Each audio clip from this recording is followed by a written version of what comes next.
స్వాతంత్రం వచ్చినప్పటి నుంచి తెలంగాణ రాష్ట్రం వచ్చేంతవరకు అధ్యక్ష మన తెలంగాణ ప్రాంతంలో అగ్రభాగాన కాంగ్రెస్ పార్టీ పరిపాలన ఉన్నప్పటికీ కేవలం 19 బీసీ రెసిడెన్షియల్ పాఠశాలల్ని వాళ్ళు ఏర్పాటు చేయడం జరిగింది అధ్యక్ష. అట్లానే కేసీఆర్ గారి హయాంలో జరిగినటువంటి 10 సంవత్సరాలలో 275 బీసీ పాఠశాలల్ని మరి మేము ఏర్పాటు చేయడం జరిగింది అధ్యక్ష.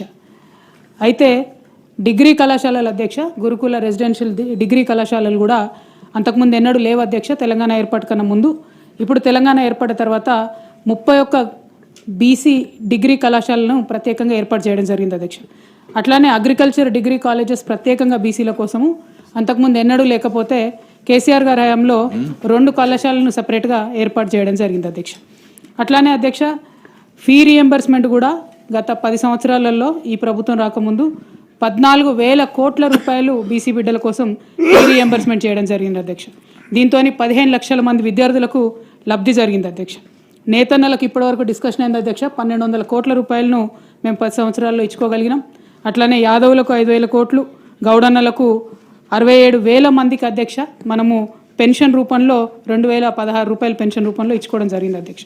ఇవన్నీ ఎందుకు చెప్తా ఉన్నాం అంటే అధ్యక్ష విదేశీ విద్యకు అధ్యక్ష అట్లానే బీసీ విద్యార్థుల విదేశీ విద్యకు కూడా 2,233 మంది పిల్లలు వెళ్ళడానికి 450 కోట్ల రూపాయలని మేము ఖర్చు పెట్టుకోవడం జరిగింది అధ్యక్ష.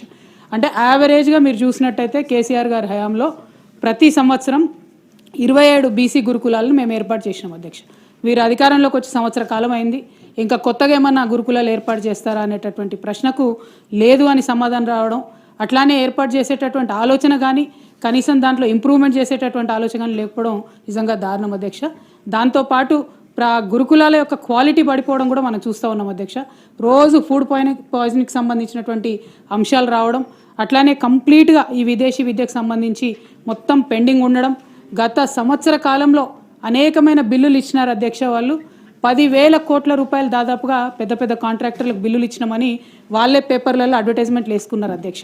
మరి బీసీ విదేశీ విద్య చదివేటటువంటి బీసీ విద్యార్థులకు ఎందుకు ఇంతవరకు మరి డబ్బులు ఇస్తలేరో గౌరవ మంత్రివర్యులు చెప్పాలి అధ్యక్ష. అట్లానే ఈ బీసీ గురుకులాల్లో నిన్నటి నుంచి మెన్యూ మార్చినామని చెప్పినారు అధ్యక్ష. దాన్ని ఎప్పటి నుండి ఇంప్లిమెంటేషన్ అవుతుంది? ఎందుకంటే నిన్ననే నేను అనుకోకుండా మేము సందర్శనకు వెళ్ళినాం అధ్యక్ష. జగిత్యాలకు వెళ్ళినప్పుడు మరి కేజీబీవీలు అయితే ఇంక్లూడ్ చేయలేదని చెప్పినారు అధ్యక్ష. మిగతా పాఠశాలలలో కూడా బడ్జెట్ రాలేదు, ప్రస్తుతానికి జీవో వచ్చిందని చెప్పినారు అధ్యక్ష. మరి అది ఎప్పటి నుండి ఇంప్లిమెంట్ అవుతుందో గౌరవ మంత్రివర్యులు చెప్పవలసిందిగా కోరుతా ఉన్నాను.